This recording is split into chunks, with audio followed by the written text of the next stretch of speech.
একটা পেপার দৈনিক আছে, সেই দৈনিকে দেখা যাচ্ছে আমাদের পশ্চিমবঙ্গের মাননীয় মুখ্যমন্ত্রী বলেছেন বাংলা সহ সব ভাষাকে স্বীকৃতি দেওয়া হচ্ছে। আমি ফেসবুকে গিয়ে মন্তব্য করছি, সেটা আমি মিডিয়া পার্সনদের সামনে বলছি, খুব ভালো করেছেন। সব ভাষাকে স্বীকৃতি দিয়েই আজকে পশ্চিমবঙ্গে এমন অবস্থা বাঙালিদের, এমন তাদের দুর্ভাগ্য যে পশ্চিমবাংলার বড়বাজার থেকে শুরু করে খিদিরপুর থেকে শুরু করে রাজাবাজার থেকে শুরু করে মেটিয়াবুরুজ থেকে শুরু করে ওদিকে ভাটপাড়া থেকে শুরু করে কাকিনাড়া টিটাগড় থেকে শুরু করে আসানসোল, দুর্গাপুর, শিলিগুড়ি, দার্জিলিং অবধি বাঙালিকে বাংলা ভাষায় কথা বলতে দেখলে বহির্রাজ্য থেকে আগতরা দাগিয়ে দেয় সহজে বাংলাদেশি বলে। তাহলে বাংলা সহ অন্যান্য ভাষাকে স্বীকৃতি দিয়ে কী লাভ হলো?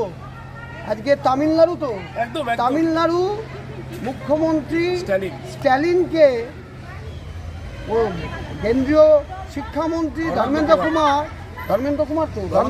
ধর্মেন্দ্র প্রধান তিনি বলেছেন যে দ্বিভাষী রাজ্য, দ্বিভাষী করার জন্য হিন্দি ভাষাকে প্রত্যেকটা স্কুলে ইম্পোর্ট করার জন্য।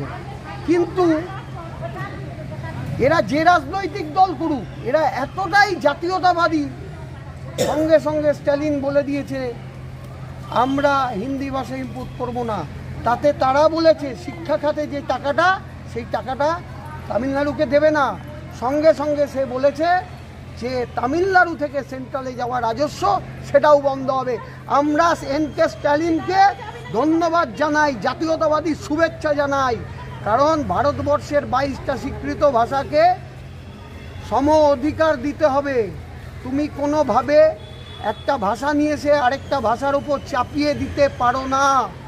পশ্চিমবঙ্গে যত ভাষার স্বীকৃতি দেওয়া হোক, বাংলা ভাষাকে সর্বত্র বঞ্চিত করে রাখা হয়েছে।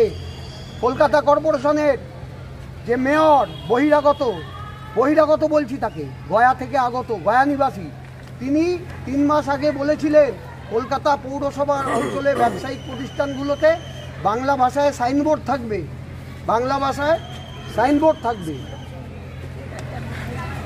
বাংলা ভাষায় সাইনবোর্ড থাকবে। আজকে 3 মাস বাদে তার কথার প্রতিফলন কিছু পাওয়া গেছে? কিচ্ছু পাওয়া যায়নি। শিক্ষা প্রতিষ্ঠান থেকে আরম্ভ করে রেস্তোরাঁ থেকে শুরু করে পাব থেকে শুরু করে বেসরকারি প্রতিষ্ঠান, সরকারি প্রতিষ্ঠান, সব জায়গায় ইংরাজি হিন্দি ছড়াছড়ি। আমরা কিন্তু কোনো ভাষার বিরোধিতা করতে আসিনি, আমরা কোনো ভাষা বিদ্বেষী সংগঠন নই। কিন্তু কোনো জায়গায় যদি আমাদের ভাষাকে বঞ্চিত রেখে অন্য ভাষাকে মাথার উপর তুলে ধরা হয়, আমরা কিন্তু প্রতিবাদ করব, প্রতিরোধ করব, আইন সংবিধান মেনে ব্যবস্থা করব। কারণ এই মাটি বিশ্বকবি রবীন্দ্রনাথ ঠাকুরের মাটি, এই মাটি কাজী নজরুল ইসলামের মাটি, এই মাটি মাতঙ্গিনী হাজরার মাটি, এই মাটি ক্ষুদিরামের মাটি। তাদের রক্ত আমাদের শিরা উপশিরায় বইছে। তারা তো মারা গেছেন, তাদেরকে জীবিত রাখার দায়িত্ব পশ্চিমবঙ্গে বাস করা 86% বাঙালি সহ সকল ভূমিপুত্রদের। এই মাটি আমাদের বাপ ঠাকুরদাদাদের মাটি, এই মাটি বাঙালিদের বাঁচার শেষ মাটি।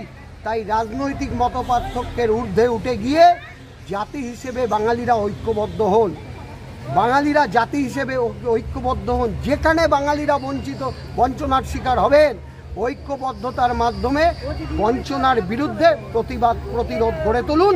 বাংলা পক্ষ আপনাদের পাশে আছে, সাথে আছে। জয় বাংলা, জয় বাঙালি, জয় বাংলা পক্ষ। জয় ভারত, বন্দে মাতরম। জয় ভারত, বন্দে মাতরম।